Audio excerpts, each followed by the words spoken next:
Um, All right, yeah, and we are back with another outstanding episode of the Square Table Degenerates. Today we are joined by musician and former Simple Minds drummer Mr. Mel Gaynor. How are you today, sir? I'm very good. How are you? I'm doing good, Mel. It's cold. I'm in Ohio, here in Cleveland, in the States, man, and it's freezing. Oh It's wow, that's not good. I mean, it's supposed to get a little warmer, but here in the garage it's still a little cold. But we're making it work, man. We're making it work. What? Okay, Where are you calling in from today? You still in? I'm calling you from was sunny Northampton, which is near in the Midlands of England, and yeah, it's quite pleasant here. I wouldn't say it's incredibly warm, but it's not freezing cold. Okay, shouts out to the Midlands. I was there a couple years ago, Worcester, and what was the other part? We hung out a lot in.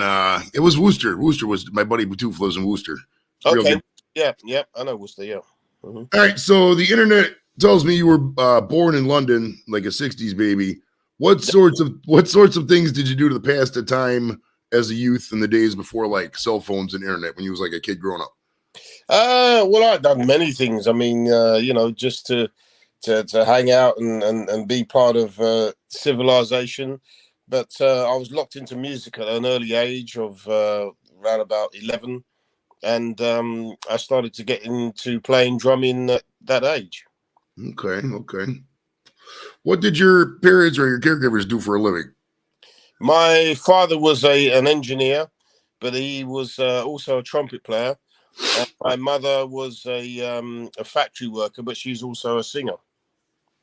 Okay. So were you growing up? Did you grow up around like entertainment? Like was your mom doing a show when you were there? How did you Well, get she in? was kind of amateur entertainer, same as my father. My father, he used to play a lot of trumpet at home and listen to a lot of Miles Davis.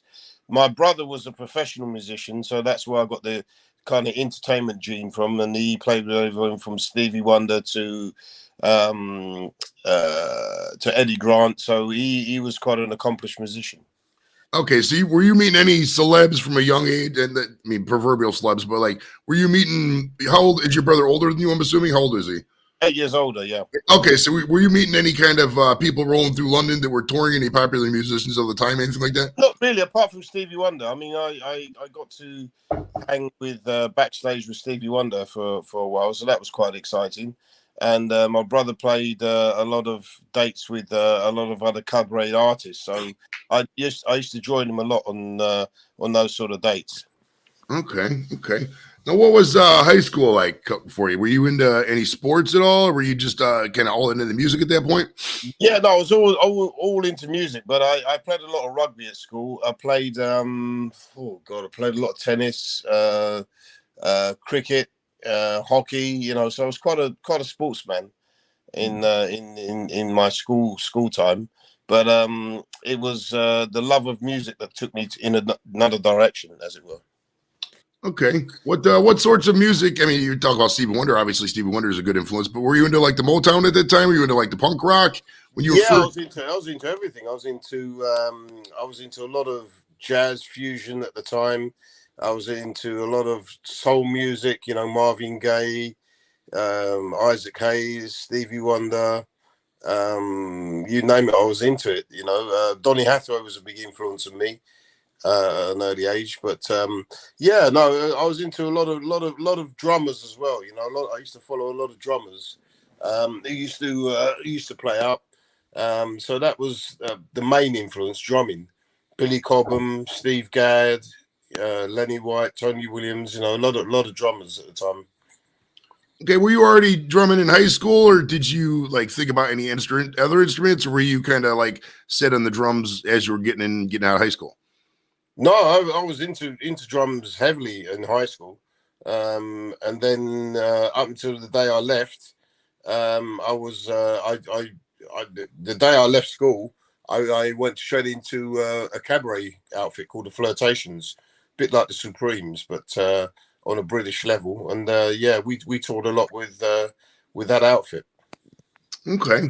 Now, I'm trying to figure out like the punk rock scene. Then I'm really fascinated with that scene. Were you far from that when you were coming up, or was that kind of No, like? I mean, I used to work. I worked in a PA crew for a while, and we done the first gig at the 100 Club with the Sex Pistols.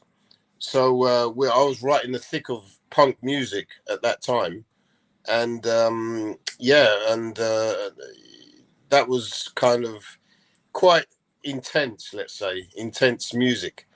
Now, I Yeah. remember, I remember back in I took a class in college called Survey of Rock and Roll, and my Mhm. instructor said that it wasn't a true punk concert unless it ended in a riot. Now, was that true? Was it really that crazy and that? Yeah, it was pretty crazy. I mean, there was a lot of glass about, and you had to watch missiles being thrown everywhere, and it was pretty heavy.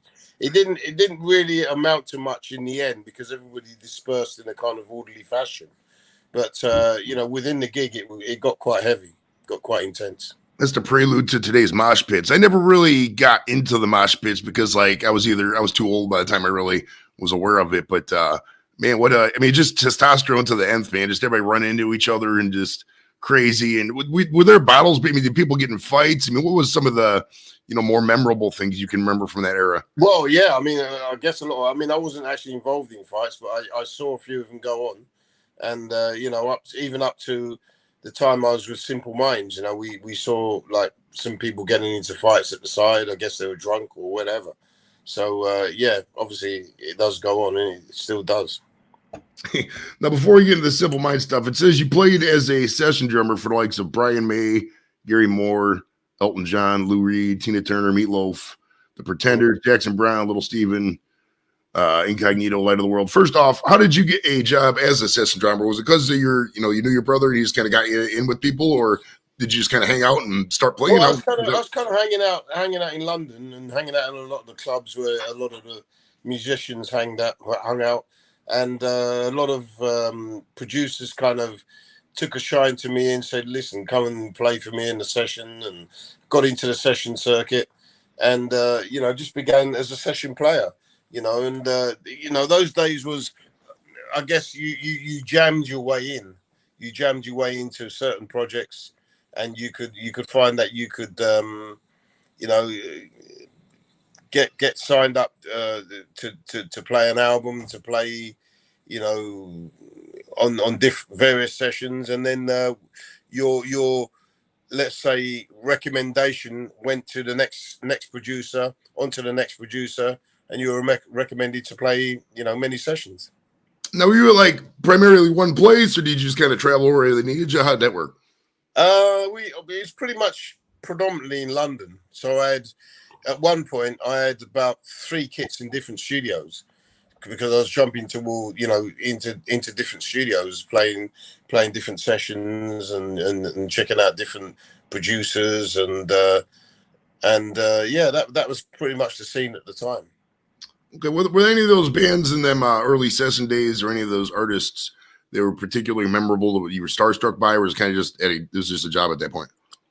I guess the latter years, Elton John was great to work with. Tina Turner was great to work with. Joanna Matrading was great to work with. She was a real special woman and a real special artist. She was pretty memorable as well. Was there anybody back then that you were really looking forward to working with, and maybe they got sick or canceled or something like that?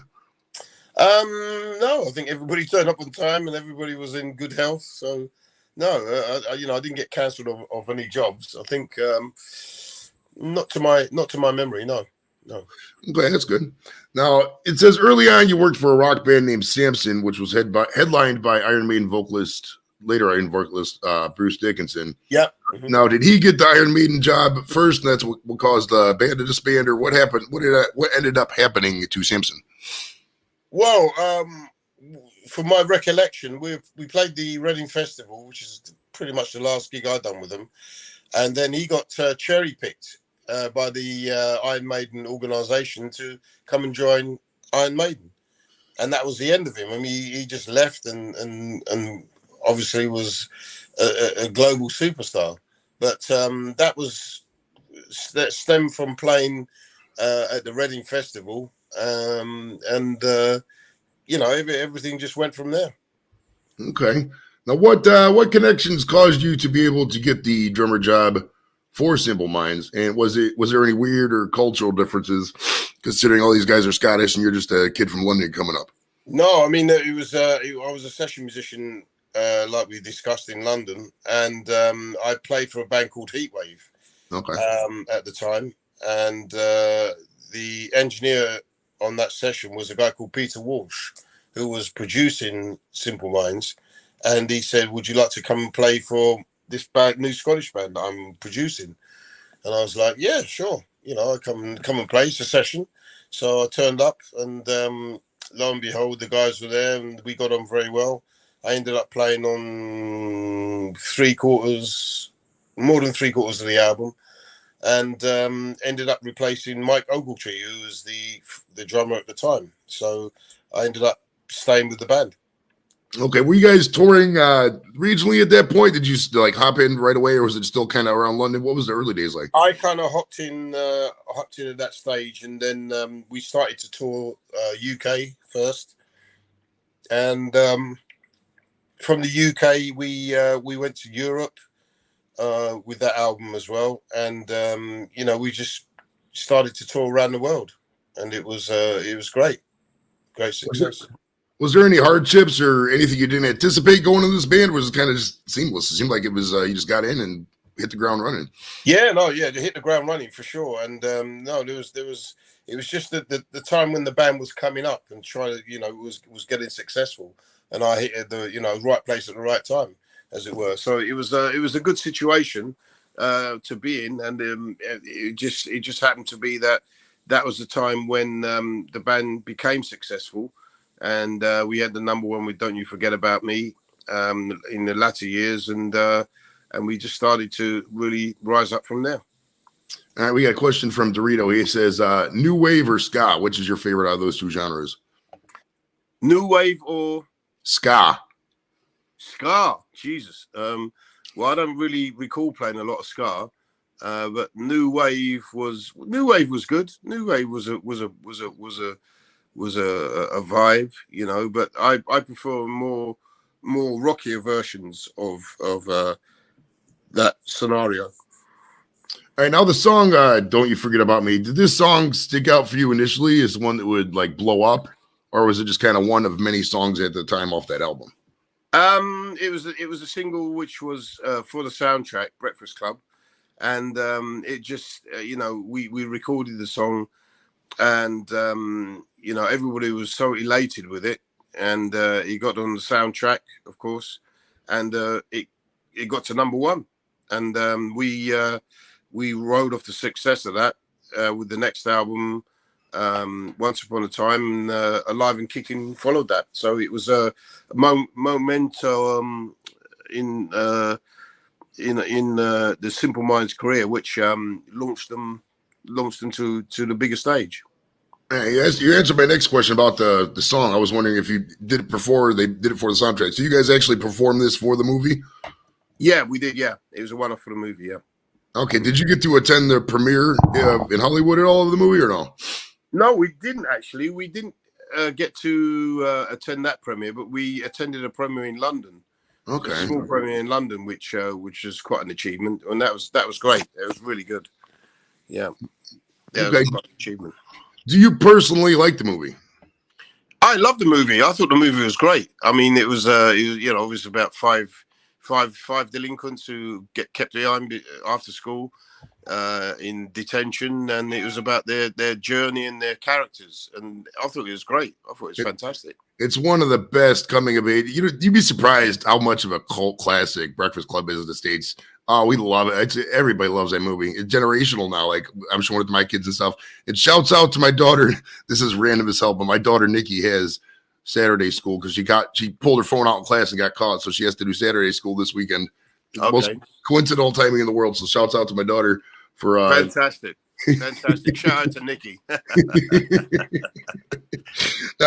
Now, did a U.S. tour come after this, or when was the first time you started touring the States? Yeah, the U.S. tour started 86, We after we recorded Once Upon a Time, we got out there and just started to tour, and we never looked back. I mean, we stayed on the road for about a year and a half touring the States, and it was quite a comprehensive tour. And then we came back to Europe, and we just continued touring Europe as well.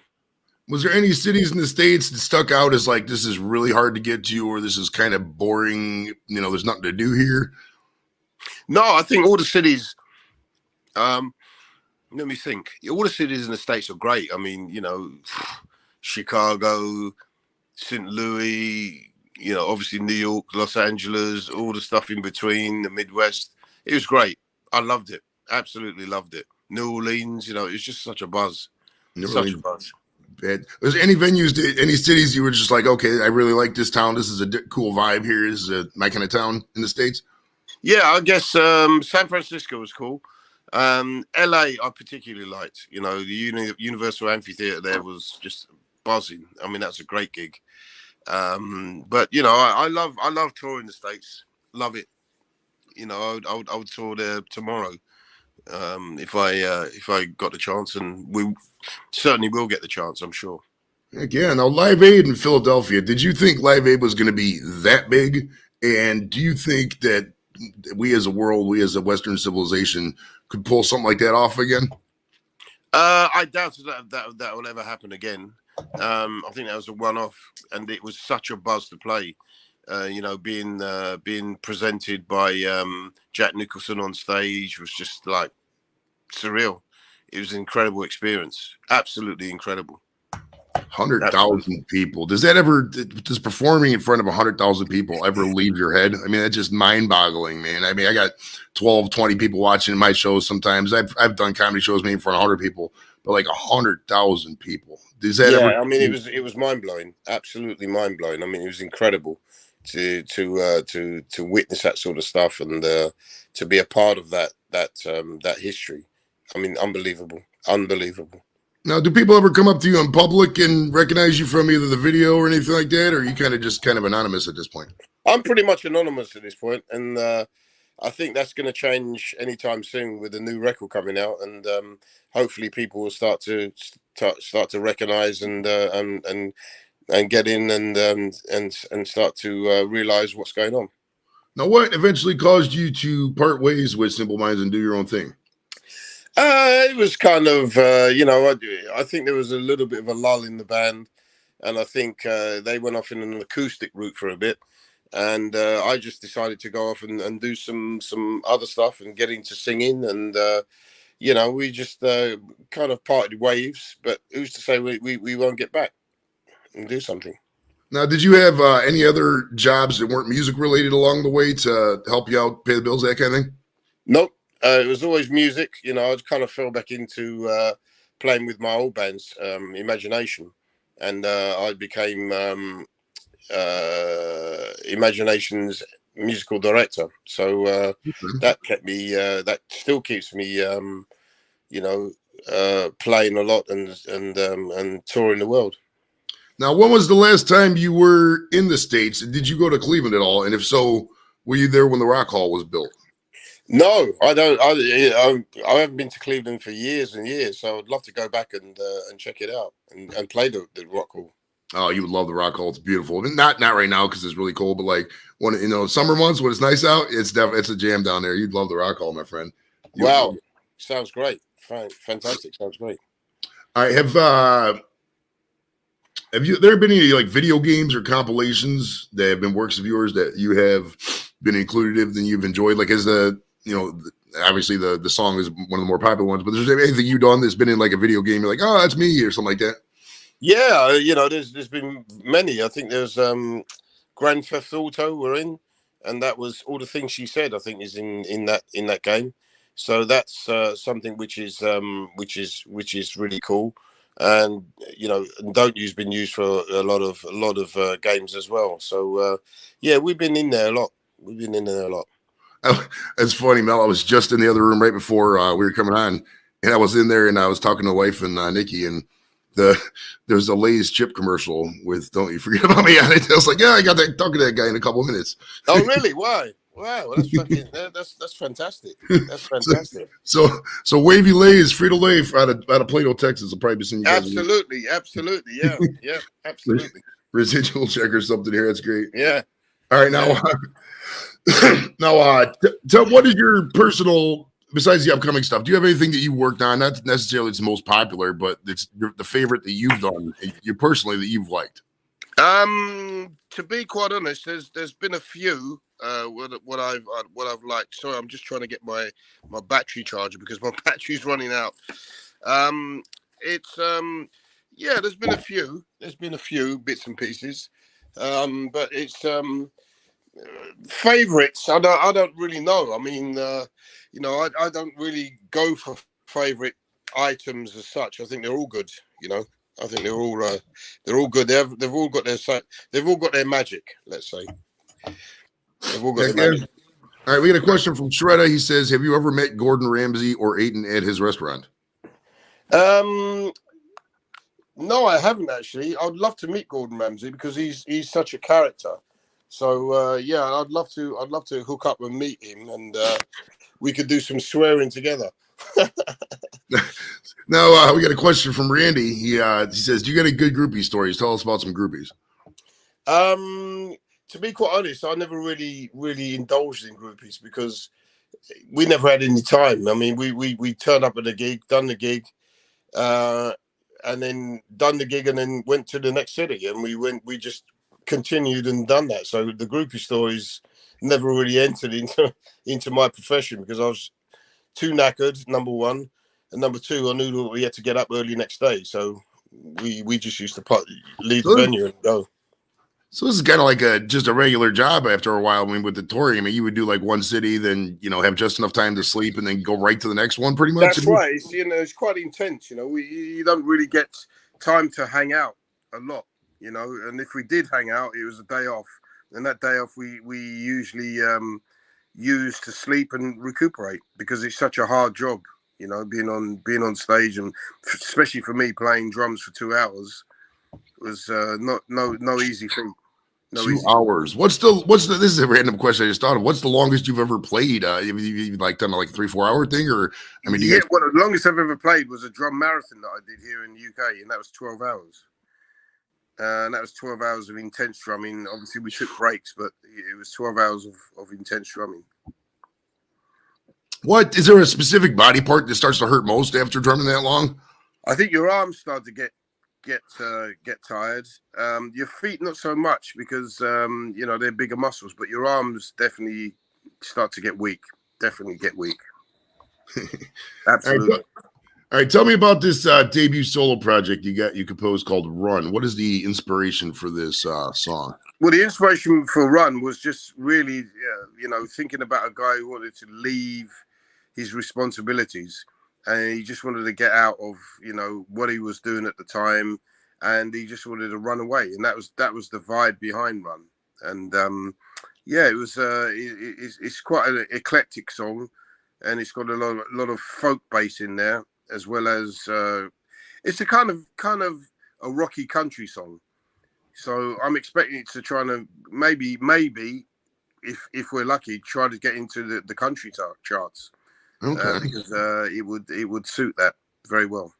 Yeah, we need some. I mean, I'm not the biggest country guy, but I mean, I like some country influence stuff, But from what I gather on the country charts over here, they need new music because they talk about the same 5 guys all the time. Yeah, it's just like they need to, maybe that's just in general. I mean, do you miss the days personally of CDs and tapes and physical media as opposed to the current environment how it is now with just streaming everywhere? Absolutely. I mean, I think the physical side is coming back. Certainly with vinyl. Vinyl's back in a big way, and I hear that cassette tapes are coming back, and also CDs coming back as well. So I think it's going to be back to the slightly analog sounding situation as opposed to the digital one. I think it will too. I'm not the biggest fan of cassette tapes. Those things were just a hot mess. They get in there and they break. But I mean, vinyl and CDs, and it's like I think there's just too much choice paralysis now, Mel. It's like you got how many different bands you just come out music all the time that you don't know what to pick.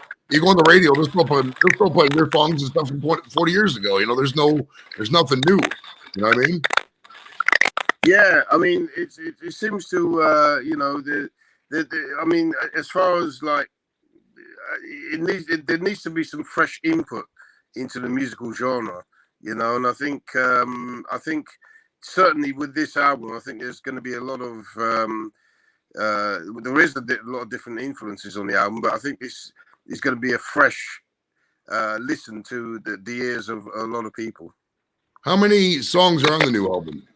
There's 10 songs on the new album, and there's 2 bonus tracks as well, which are going to be going on. And yeah, it's a different sounding album to a lot of the albums out there.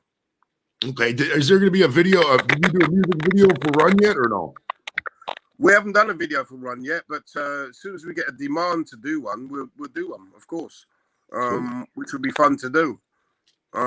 So we should be having that out, and also we've got the second single, which is Little White Lies, and again there'll be we'll put a video together for that as well. Okay. We got a question from Randy. He says, "What's the biggest drum kit you ever played?"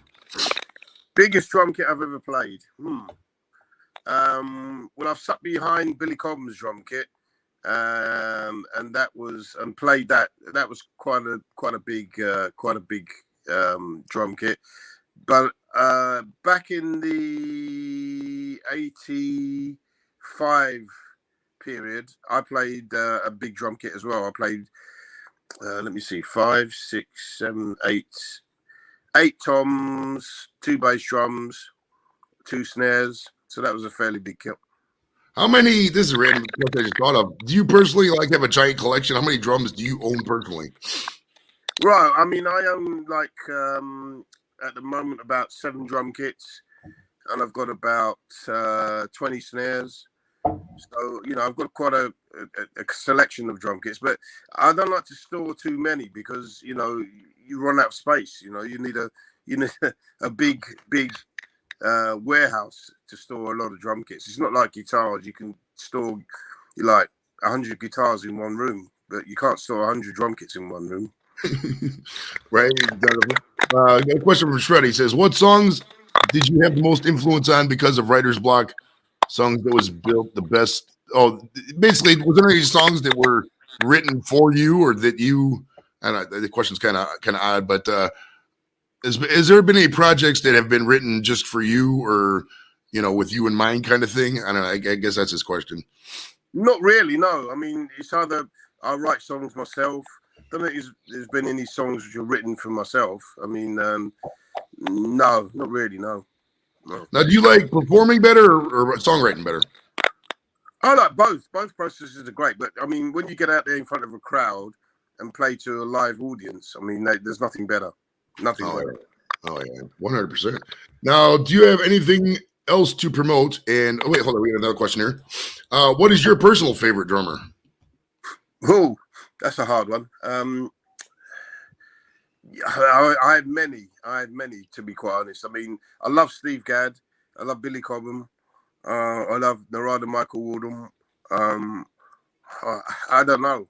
I mean, I think the drummer that really gets to me is Steve Gadd because he's got so much feeling and he's got so much passion on his instrument. So I think Steve Gadd's probably the one. Who would you pick out of the Beatles or Queen? Queen. Okay, nice. Is that because you work with Brian May, didn't you? I worked with Brian May, but Queen is such an incredible band. Not to say the Beatles weren't. The Beatles are great, fantastic band. But Queen, they're incredible. They really are incredible. Heck yeah, man. All right, do you have anything else to promote, and how can people get hold of you? Well, I mean, basically, you can go onto melgaynor.com and check out the new album, Come With Me. It's got 10 tracks on there. I think you'd love the tracks, especially Come With Me. It's a very heavy track.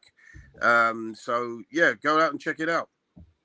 Outstanding. We'd like to thank Mr. Mel Gaynor for joining us. Visit the website there at melgaynor.com. And you have a great one and wish you the best, my friend. Take care. Peace. All right, we'll see you, Mel. Later. Bye-bye.